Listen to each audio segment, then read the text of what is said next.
Welcome to the Wilderness Systems iAtak 110. I've been testing this kayak out for about a month now, and even though I was super skeptical about an inflatable kayak at first, it's got a lot of stuff that I really love about it, but there's a few things that might be enough to keep it from being the best kayak for your situation. Let's get into it. Let's start at the front. Number one, it's got great handles built in. You can tell that it's going to be very durable in the sense that it's not just going to rip out and leave you hanging when you need it most. It's got also two on the side and one in the back. Makes it super easy to carry by yourself or with someone. They have a little GoPro mount here also, that if that's your thing, you can put a GoPro mount right here. Honestly, I'm not the biggest fan of these straps. They just don't do a whole lot in my opinion. You might be able to, put something small up here, but I don't think they're doing a whole lot. I'd like to see either something else designed with this or just completely remove them and put something else here. We'll pick it up and you can see at the front it has a keel. That keel makes tracking a lot better than what I expected out of an inflatable kayak. There's also a removable keel on the back that I always put in just to help me paddle just a little bit straighter. So let's move on a little bit further. You've got this removable mount here for fish finders, another GoPro mount, whatever kind of you want to put right here. I actually have not used it at all. I've been floating in the river and then fishing spots that I don't need a fish finder for. I haven't even installed this but one or two times just for say I've done it and see how it works. I feel like it would kind of get in the way, but it's there if you need it. Next, we'll move on to the thing that needs the most improvement, and that's the footrests. They're nice because they are adjustable, but when you try to adjust it shorter, you pull it out of its little pouch here and it just pulls to you. So you've got to make sure that you block it with one hand and adjust it with the other hand. Otherwise, you're just going to be pulling this back and forth and it doesn't do you any good. This is the one thing that, like I said, I would like to see a little bit of improvement. Number one, I think that this plastic piece here is going to break pretty quickly. It's got thin plastic and you're just pushing on it, moving it a lot, and I don't see this piece lasting very long. Moving on back just a little bit, you can see there's another spot for a rod holder or a fish finder mount. Same thing goes right at your feet. These little latches are awesome. Didn't know if I would like that or not, how the seat latches in, but I've had no problems with the seat moving, sliding. Once I get it latched in, it's secured, and I've got to say, I've been really impressed. Speaking of the seat, is super comfortable. The other inflatable kayaks that I've been in just didn't have a comfortable seat at all. It was either another air up pillow basically, or it was just a little thin foam seat with straps that kind of helped you and secured you, but it wasn't very comfortable to sit in for very long. This one, I've taken to the lake and sat in it, been super comfortable. I've taken it in the river and sat in it all day long, and I was not any more sore than sitting in my New Canoe Unlimited, which has, I think, the most comfortable seat on the market, period. But this was just a step or two below that. Moving on back again, another rod holder mount or kind of whatever you want to put there. Same thing on the other side. On the back here is the back of the seat. You've got a little bit of what I would say storage. You could put small tackle box or something, slide it right in here, keep it in there. It's kind of secured, but I wouldn't trust it if you get flipped or anything like that. It's got enough storage at the back for a small cooler.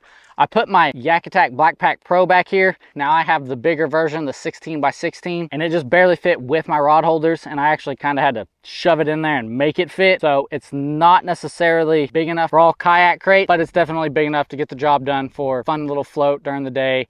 Have your cooler back here and a small tackle box. All right, so we're sitting back down, and now I'm going to discuss a little bit more performance related, how well built I actually think this kayak is. I've taken it out several times. I've ran it into sticks. I've ran it into rock. I've fished the flat lake. I've fished it when it's windy. I've paddled it when in the currents of a river, when it was calm. I mean, I've tried to hit the spectrum of what people would use this kayak for.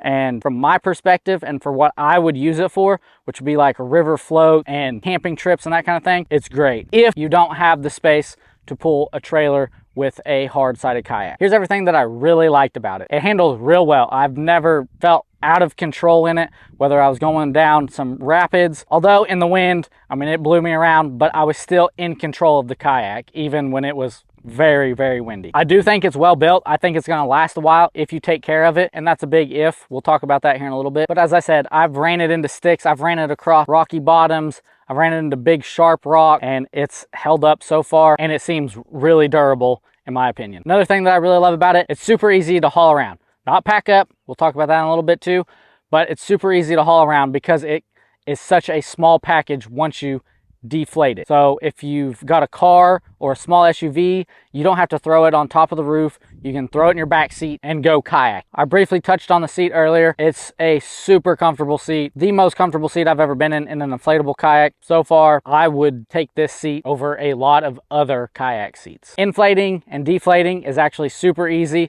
I've got a video that I'll leave linked right here that shows you how to do it and how long it takes. Spoiler alert, it's not that long, but it is an added step in the process of getting your kayak ready to go for the day. I also love that it came with the pump that you need, and it came with the electric pump. You've just got to put batteries in it, and it came with all the accessories that I've shown you so far, except for the paddle. Now, most kayaks, for whatever reason, I really don't understand, don't come with a paddle, even a cheap paddle, and maybe that's why they just want you to get a good paddle. Beside the point, it comes with pretty much everything you need to get on the water except a paddle and a life vest. All right, so that's everything that I've liked about it. Now let's talk a little bit about what I didn't like about it. First of all, it's just really expensive. It cost almost as much as my 12-foot hard-sided kayak, but it's also a little bit more versatile than that kayak. Another thing that I didn't particularly like is how hard it is to dry out. Maintaining it, you cannot put this thing up wet. It's gonna mold, and then it's gonna make your kayak deteriorate that much faster.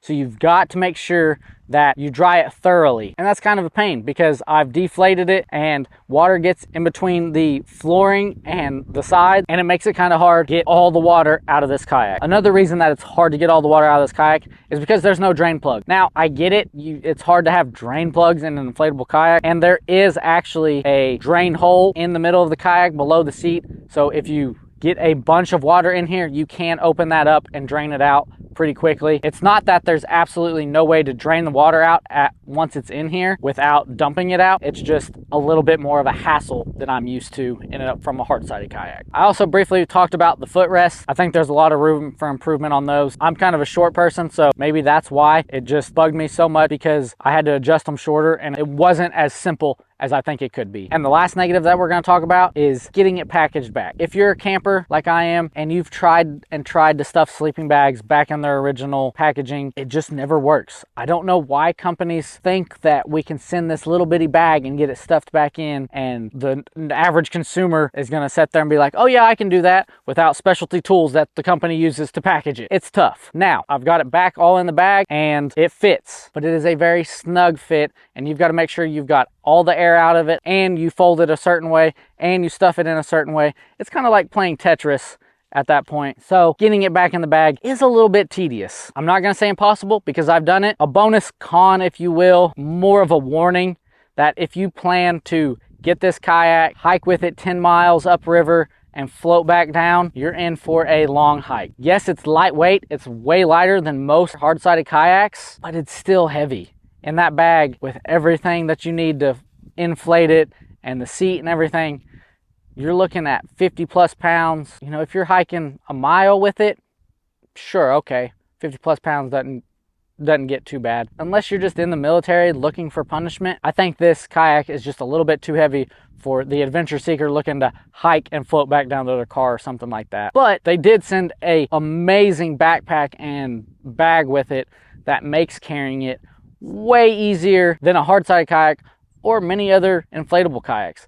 And the bag does have wheels, so if you're on like a paved road or something, you could just drag it behind you for a while. One thing that my parents were concerned with, I was concerned with, and I would think most people looking to fish out of an inflatable kayak is, do I gotta worry about the hooks? And honestly, I don't know how many times I set the hook on a fish and it came and slapped the side of the kayak, how many hooks I had laying here, treble hooks, and I never once worried about it poking a hole in the side. It's a very durable material, so if you're looking to fish out of it or take it down some rocky rivers, which I did, it's up for the challenge. Another concern is stability, and I've got to say, I've never felt unsafe in this. Out of all the adventures I've been in this kayak, I haven't felt like I'm gonna flip. I've even stood up in it. Now, I wouldn't recommend standing up in it. It's not quite wide enough, but if you've got decent balance, you can stand up and fish out of this kayak as well. So if I was gonna rate this kayak out of 10 stars, I'm gonna honestly give it about an 8.